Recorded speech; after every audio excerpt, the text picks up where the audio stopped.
할렐루야. 하나님께서 오늘 우리에게 주시는 말씀 함께 보겠습니다. 그 일 후에 하나님이 아브라함을 시험하시려고 그를 부르시되 아브라함아 하시니 그가 이르되 내가 여기 있나이다. 여호와께서 이르시되 내 사랑하는 아들 독자 이삭을 데리고 모리아 땅으로 가서 내가 내게 일러준 한 산 거기서 그를 번제로 드리라.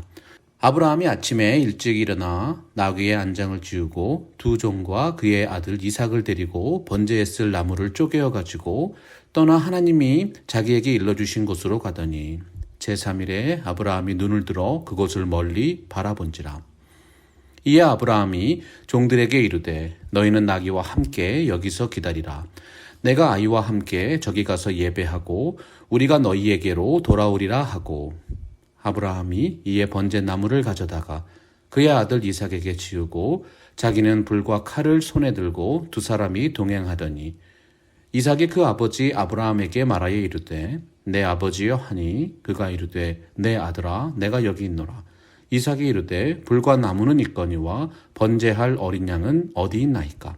아브라함이 이르되 내 아들아 번제할 어린 양은 하나님이 자기를 위하여 친히 준비하시리라 하고 두 사람이 함께 나아가서 하나님이 그에게 일러주신 곳에 이른지라.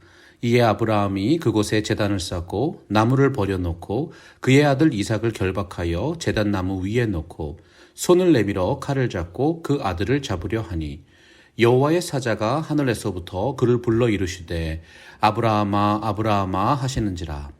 아브라함이 이르되 내가 여기 있나이다 하매 사자가 이르시되 그 아이에게 내 손을 대지 말라. 그에게 아무 일도 하지 말라. 내가 내 아들 내 독자까지도 내게 아끼지 아니하였으니 내가 이제야 내가 하나님을 경외하는 줄 아노라. 아브라함이 눈을 들어 살펴본즉 핫순 양이 뒤에 있는데 뿔이 수풀에 걸려 있는지라. 아브라함이 가서 그 순양을 가져다가 아들을 대신하여 번제로 드렸더라.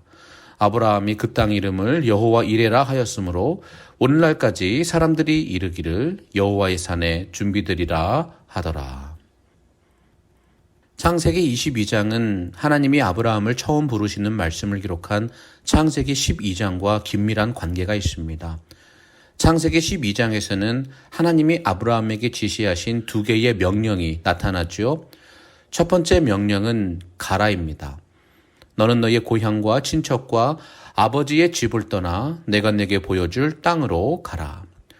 그런데 이 명령은 아브라함이 불순종할 가능성을 염두에 두지 않습니다. 하나님은 아브라함이 이 명령에 따라서 자신의 고향을 떠날 것을 알고 계셨던 것이죠. 하나님은 이 명령과 관련돼서 세 가지 복을 약속하셨습니다. 첫째는 내가 너로 큰 민족을 이루겠다는 말씀입니다. 이것은 기본적으로 많은 후손을 얻게 하신다는 뜻이죠. 둘째로 내게 복을 주어입니다. 이는 구약 성경의 직접적인 상황에서는 물질적인 축복을 주신다는 뜻입니다. 평안 가운데 윤택하고 풍족한 삶을 누리게 하시겠다. 세 번째는 내 이름이 창대하게 되리라는 약속입니다. 이것은 정신적인 축복에 해당하는 명예와 영광을 얻게 하신다는 뜻이지요. 아브라함이 세상을 향한 큰 영향력을 갖게 될 것임을 약속하신 것입니다. 이 세 번째 복은 실질적으로 이방 민족들을 향한 복에 해당합니다. 왜냐하면 아브라함의 이름이 이방 민족들 가운데 크게 된다는 것은 아브라함을 통해서 세계의 모든 민족이 복을 얻게 될 것임을 가리켰기 때문이에요. 이 세 가지 복들은 첫째 명령이었던 가라에 대한 순종을 조건으로 주어지는 것이 아닙니다. 하나님은 세 가지 복을 아브라함에게 이미 주셨고 그렇게 하셨기 때문에 그에게 가나안 땅으로 가서 그 복을 누리게 하시기 위해서 지시하신 것입니다. 그러므로 하나님께서 허락하신 복은 무조건적인 축복에 해당하는 것이죠. 아브라함의 언약은 마치 어떤 사람이 자기 친구에게 진귀한 음식을 대접하는 것과 같습니다. 식당에다가 음식을 잔뜩 차린 다음에 친구에게 그 식당으로 가라고 말한 거예요. 그는 이미 친구를 위해서 아무런 조건 없이 좋은 음식을 마련한 것이죠. 이러한 경우는 식당으로 가는 행동이 좋은 음식을 먹을 수 있는 자격을 갖추게 하지 않습니다. 식당으로 가는 것은 자신을 위해서 준비되어 있는 그 좋은 음식을 받아들이고 누리는 절차에 해당하는 것이죠. 하나님이 아브라함에게 가라고 말씀하신 것도 똑같은 맥락입니다. 아브라함은 축복을 받기 위한 조건을 충족시키기 위해서 가는 것이 아니라 하나님이 이미 주신 복을 누리기 위한 하나의 과정으로서 갔던 것입니다. 사랑하는 여러분, 이것이 바로 놀랍게도 성경이 말씀하는 믿음과 순종의 관계입니다. 하나님의 약속은 순간적으로 주어지는 것이 아니라 일정한 계획 가운데 주어집니다. 그 계획에 믿음으로 순종하는 우리의 반응, 하나님 편에서 보면 이미 전적인 은혜로 주어진 것이지요. 사람의 눈으로 볼 때에는 우리가 첫 발을 디딜 때 홍해가 갈라지고 우리의 입술로 예수님을 구주로 고백할 때 구원이 임합니다. 그러나 하나님 편에서 보십시오. 우리를 위해서 그 놀라운 복을 미리 예비하시고 그 복된 길로 인도하시기 위해서 믿음으로 순종할 수 있는 마음과 삶을 허락하신 것입니다. 창세기 12장에 가라는 표현은 문법상으로는 명령형이지만 실제로는 단순한 서술형이고 하나님이 허락하신 약속된 복을 향한 강력한 격려요, 촉구로 해석될 수 있는 것입니다. 두 번째 명령은 복이 되어라였습니다. 한글 성경에서는 다소 애매하게 번역했죠. 너는 복이 될지라. 이 문장의 동사는 히브리 원문에서는 명령형입니다. 너는 복이 될지어다. 너를 축복하는 자에게는 내가 복을 내리고 너를 저주하는 자에게는 내가 저주하리니 땅의 모든 족속이 너로 말미암아 복을 얻을 것이라 하신지라. 하나님이 경영하시는 세상은 이스라엘과 이방 민족들로 구분되었습니다. 이스라엘 민족은 첫 번째 명령인 가라와 관계에서 무조건적인 복을 받게 되어 있습니다. 그런데 이방 민족들은 구약 성경의 상황 속에서는 원칙적으로 이스라엘과의 관계에 따라서 복을 받거나 저주를 받게 되죠. 하지만 하나님이 원하시는 것은 이방 민족들도 원래부터 복을 받는 것이었습니다. 땅의 모든 족속이 너로 말미암아 복을 얻을 것이라. 하나님의 궁극적인 의지가 이방 민족들에게 복을 주시는 데 있음을 가리킨 거예요. 하나님의 뜻을 이루시기 위해서 아브라함은 복이 되어야 한다는 것이 복이 될지라 라고 하는 뜻입니다. 여기서 말씀하는 복은 이방 민족들을 위한 복입니다. 이방 민족들이 아브라함을 통해서 아브라함의 후손을 통해서 복을 얻을 수 있어야 한다. 더 나아가서 이방 민족들이 바로 아브라함의 복을 유업으로 받는 약속의 자녀가 되어야 하는 것입니다. 그런데 3절 말씀 보면 이방 민족들이 복을 얻기 위해서는 그들이 아브라함을 축복할 수 있어야 합니다.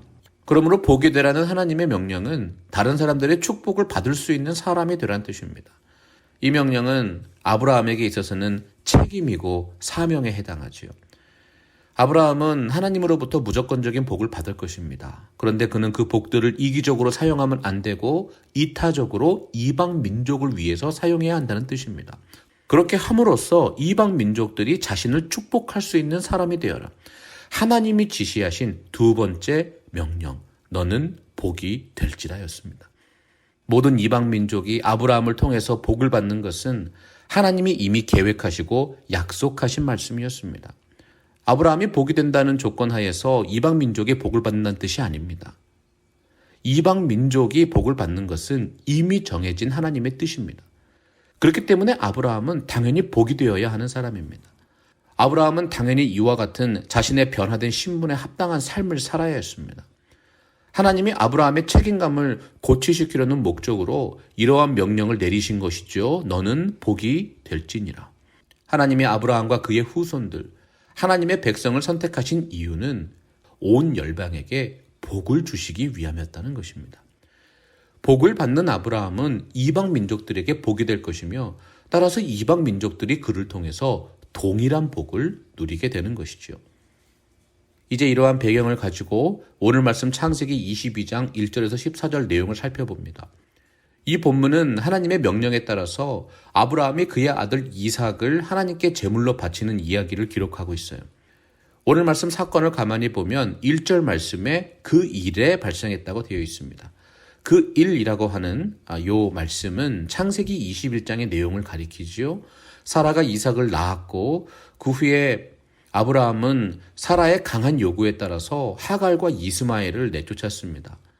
사랑하는 아들 이스마엘을 다시 만나지 못하는 상황에 처했을 때 아브라함은 또 다른 아들이면서 이제는 유일한 아들이 된 이삭을 더욱 깊이 사랑하고 아꼈음이 분명합니다. 아브라함은 자신이 하나님을 더 사랑하는지 이삭을 더 사랑하는지 확신하지 못했을 거예요. 이러한 때에 하나님은 아브라함을 시험하시려고 그를 부르셨습니다. 시험의 목적은 아브라함이 이삭보다 하나님을 더 사랑하고 있는지 확인하는 것이었어요. 시험의 방법은 아브라함으로 하여금 그의 아들 이삭을 모리아산 위에서 번제로 하나님께 드리게 하는 것입니다. 이삭을 가리켜 내 아들, 내 사랑하는 독자라고 표현했어요. 아브라함이 이스마엘에 대한 미련을 이미 버렸고 이삭만을 아들로서 아끼고 있다는 사실을 반증했던 것이죠. 하나님은 번제를 드리는 장소로서 모리아산을 특별하게 지정하셨습니다. 먼 훗날 하나님이 모리아산 위에 성전을 세우실 계획을 가지고 계셨기 때문입니다. 모리아라는 이름, 여호와께서 보여주신다는 뜻입니다. 아브라함에게 수풀에 걸린 순양을 보여주셨지요. 다윗에게도 여호와의 천사들을 모리아산에서 보여주신다고 말씀했습니다. 아브라함은 일찍 일어나서 짐을 챙기고 이삭과 종들을 데리고 길을 떠났습니다. 길을 떠난 지 3번째 되던 날에 아브라함이 멀리 있는 모리아산을 바라봅니다. 이때 아브라함은 종들에게 너희는 나귀와 함께 여기서 기다리라. 내가 아이와 함께 저기 가서 예배하고 우리가 너희에게로 돌아오리라 말씀했어요. 아브라함은 이삭을 모리아산 위에서 제물로 하나님께 바칠 생각이었습니다. 그렇지만 아브라함은 이삭과 함께 모리아산을 내려올 것이라고 종들에게 말했습니다. 이와 같은 아브라함에 대해서 바울이 로마서 4장 1절에서 해석했죠. 그가 믿은 바 하나님은 죽은 자를 살리시며 없는 것을 있는 것으로 부르시는 이시니라. 아브라함이 번제에 쓸 나무를 아들 이삭에게 지우고 자신은 불과 칼을 들고 산으로 올라갑니다. 그런데 이삭이 아브라함에게 질문하는 것이죠. 번제할 어린 양이 어디 있습니까? 이 질문에 대해서 아브라함이 답변합니다. 내 아들아, 번제할 어린 양은 하나님이 자기를 위하여 친히 준비하시리라. 하나님이 준비하신다는 말씀, 히브리어 엘로힘 이르헤입니다. 엘로힘 이르헤는 문자적으로 해석하면 하나님이 보신다는 뜻이에요. 그런데 한글 성경에서는 이 문구가 하나님이 준비하신다는 의미로 번역했죠. 아브라함이 모리아산 위에 어린 양이 준비되어 있을 것을 미리 알고 있었다면 이삭을 번제로 바치려 하기 전에 왜 어린 양을 찾고자 하지 않았을까요? 그럼 왜 아무런 머뭇거림 없이 이삭을 죽이려고 했을까요? 만일 아브라함이 어린 양이 준비되어 있을 것이라고 믿었다면 사도 바울은 아브라함이 죽은 자를 살리시는 하나님을 믿었다고 말씀할 수 있습니까? 아브라함이 칼을 들어서 이삭을 죽이려 한 행동에서 가식적인 모습을 발견할 수 있는 것이죠. 그러나 그는 정말로 이삭을 죽이려고 했습니다. 왜냐하면 아브라함은 어린 양이 준비됐을 거라고 생각하지 않았기 때문이에요. 엘로임 이르헤라고 하는 문자적인 의미를 살려내면 하나님이 보실 것이다 라고 하는 뜻으로 번역되는 것이 옳은 번역입니다. 여기서 말씀하는 본다는 말은 구체적으로 살펴본다는 뜻이에요. 결과적으로 8절 말씀은 내 아들아, 번제할 어린 양에 관하여는 하나님이 자기를 위하여 친히 살펴보고 계시니라로 번역돼야 하는 것이죠. 아브라함은 하나님이 어린 양을 준비하실 거라고 생각하지 않았습니다. 하나님이 어린 양과 관련된 문제, 번제드릴 제물에 관한 문제를 생각하시고 살피고 계셨다는 것을 확실하게 믿은 거예요. 하나님은 아브라함의 모든 상황에 대해서 언제나 살펴보고 계셨습니다. 그러므로 이삭은 어린 양이 어디에 있느냐 하는 문제로 걱정할 필요가 없었죠. 아브라함은 바로 그것을 이삭에게 전달한 것입니다. 이삭은 자기 부친 아브라함이 하는 말을 듣고 그 의미를 깨달았어요. 그리고 아브라함의 신앙을 자기의 신앙으로 받아들였습니다. 이삭도 하나님이 모든 것을 살펴보고 계신다는 믿음, 다시 말해서 하나님이 모든 상황을 주관하고 계신다는 믿음을 갖게 된 것입니다. 그러므로 이삭은 더 이상 어린 양의 문제에 대해서 고민하지 않고 모든 것을 하나님께 맡기고 산 위로 올라갔던 것이죠. 아브라함은 이삭을 데리고 하나님이 말씀하신 그 장소에 도착했습니다. 그리고 그것에 제단을 세우고 나무를 버려놓고 그의 아들 이삭을 묶어서 제단나무 위에 올려놓았습니다. 아브라함은 준비되어 있는 어린 양을 찾으려 하지 않았습니다. 그들은 단지 하나님이 지시하시는 대로 행할 뿐이었어요. 그 모든 것을 보고 계시는 하나님이 책임지시고 돌보아 주실 것입니다. 아브라함은 칼을 들고 이삭을 죽이려고 합니다. 아브라함의 마음속에는 이삭이 죽임을 당했고 번제물이 되어서 하나님께 이미 바쳐진 것입니다. 그리고 그 마음이 그대로 나타나서 칼을 든 아브라함의 손이 이삭을 향해서 떨어지는 그 순간 하늘에서 여호와의 천사가 아브라함을 부릅니다. 아브라함아, 아브라함아. 2번 불렀습니다. 하나님이 다급한 심정으로 그를 만류한 것이지요. 이삭은 아브라함의 마음속에서는 이미 죽었지만 실제로는 죽임을 당하지 않아야 합니다.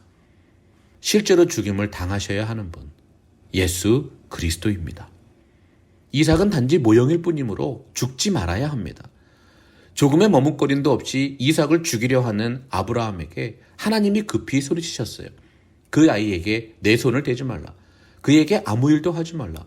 내가 내 아들 내 독자까지도 내게 아끼지 아니하였으니 내가 이제야 내가 하나님을 경외하는 줄을 아노라.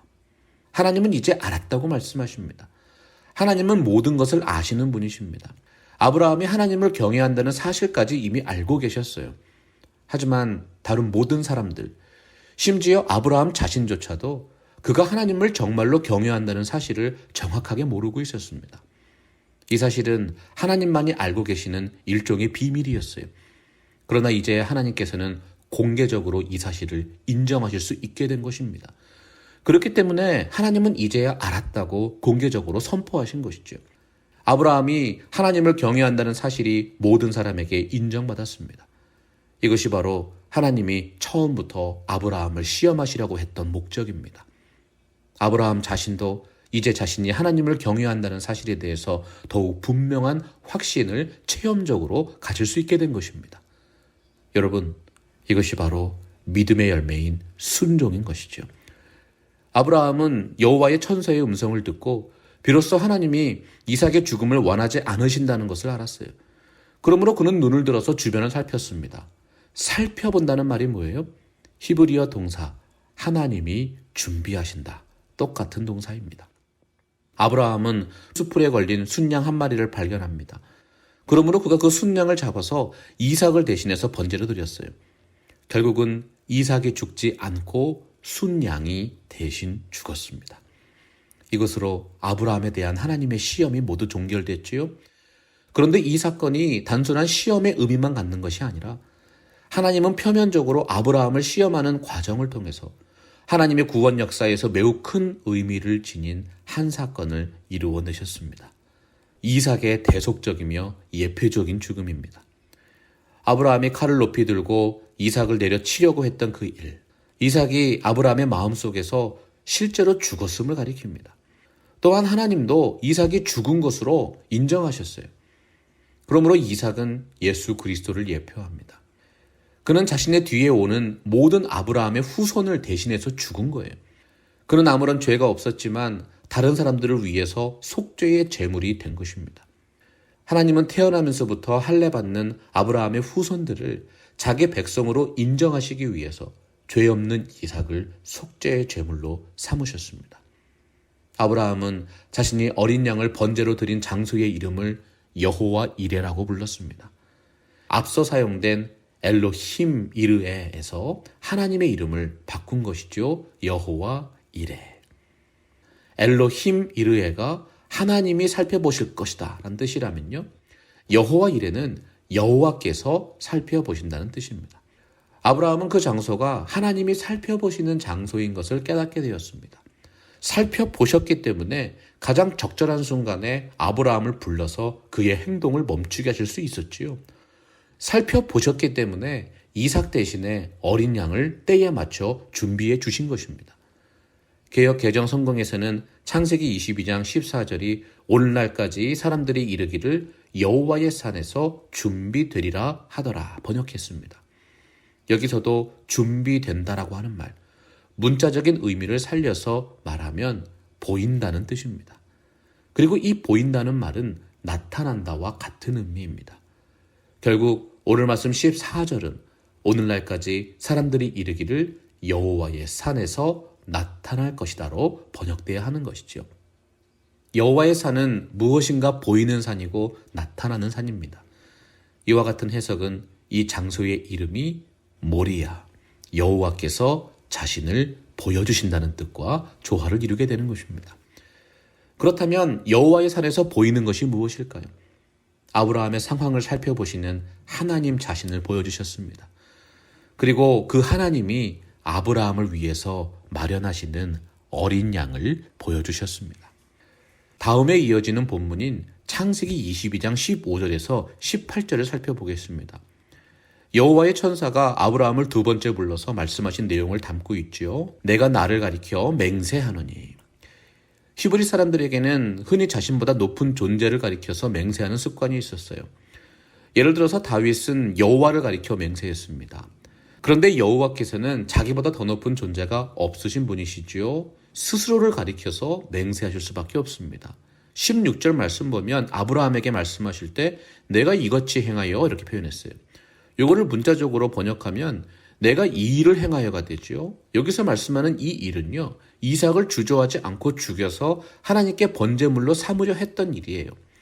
비록 이삭을 번제물로 드리지는 못했지만 아브라함은 그 일을 시도한 것만으로도 하나님의 인정을 받았습니다. 하나님은 아브라함이 자기의 외아들조차 하나님을 위해서 아끼지 않았다고 인정하셨어요. 하나님이 아브라함을 시험하려고 이 일을 계획하셨는데 아브라함은 그 시험에 통과했습니다. 하나님은 시험에 통과한 아브라함에게 복을 약속했습니다. 17절 말씀 보면 내가 내게 큰 복을 주고라고 되어 있죠. 이 문장을 원문에 더욱 가깝게 번역하면 내가 너에게 반드시 복을 준다는 뜻이 됩니다.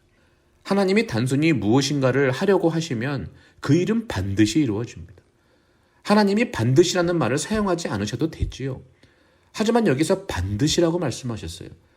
아브라함에게 더욱 강한 믿음을 주시기 위함입니다. 이와 같은 하나님의 강한 표현을 통해서 아브라함은 하나님의 말씀이 반드시 성취될 것임을 믿게 된 것입니다. 창세기 22장 17절과 18절에서 말씀하는 복은 이미 창세기 12장 2절과 3절에서 언급한 복과 근본적으로 동일한 말씀입니다. 아브라함을 부르실 때 그에게 약속하신 복과 아브라함의 믿음이 성숙하게 될 때 그에게 약속하신 복이 동일하다는 사실이에요. 이러한 사실은 하나님이 아브라함을 부르시고 그에게 복을 약속하시는 것이 하나님의 영원한 계획 가운데 일관성 있게 진행됐음을 반증하는 것입니다. 아브라함에게 약속하신 복이 하나님의 구원 역사에서 매우 중요하다는 사실을 우리에게 말씀하고 있는 것이지요. 실제로 창세기에서 말씀하는 복, 아브라함의 복은 열방을 위한 것입니다. 저명한 구약학자인 월터 카이저 박사가 말했지요. 하나님께서 왜 이스라엘을 축복하셨는가? 열방이 하나님을 알게 하기 위함이다. 아브라함이 하나님의 선택을 받고 또 큰 복을 누리게 되는 것은 바로 이 목적을 위해서예요. 창세기서를 통해서 알 수 있는 또 다른 내용은 온 세상이 복을 얻게 되기 위해서 아브라함의 후손이 먼저 복을 얻는 과정이 필요하다는 점이죠. 이것은 창세기 전체에 걸쳐서 나타나고 있습니다. 하나님이 태초에 천지를 창조하시고 아담과 하와를 통해서 온 세상을 축복하셨습니다. 그런 아름다운 축복된 관계가 아담의 불순종으로 깨어지게 되었습니다. 대홍수 이후에는 노아의 후손들을 통해서 새로운 인류를 형성하셨지요. 세상을 하나님의 나라로 만들어 가시려는 하나님의 놀라운 계획이 있었어요. 그러나 바벨탑과 같은 인류의 교만과 불순종이 결국은 하나님과의 관계를 다시 한번 깨어지게 만듭니다. 하나님은 방법을 바꾸셨어요. 한 민족을 선택하셔서 그 혈통에서 태어난 한 사람이 인류를 구원하고 하나님의 나라를 완성하게 하는 것입니다. 이에 따라서 하나님은 아브라함을 선택하셨고 그 후손 가운데 구원자가 태어나게 하십니다. 아브라함과 그의 후손은 이 세상에서 구원자의 예표가 되었어요. 그들이 먼저 하나님의 복을 받는 존재가 되었고 그들을 통해서 온 세상이 동일한 복을 누리게 되는 것입니다. 아브라함과 다윗의 자손 예수 그리스도의 계보라. 아브라함과 다윗의 자손인 예수 그리스도 안에서 아브라함의 복이 저와 여러분에게 미치게 된 것입니다. 말씀 앞에서 경외함으로 섭니다.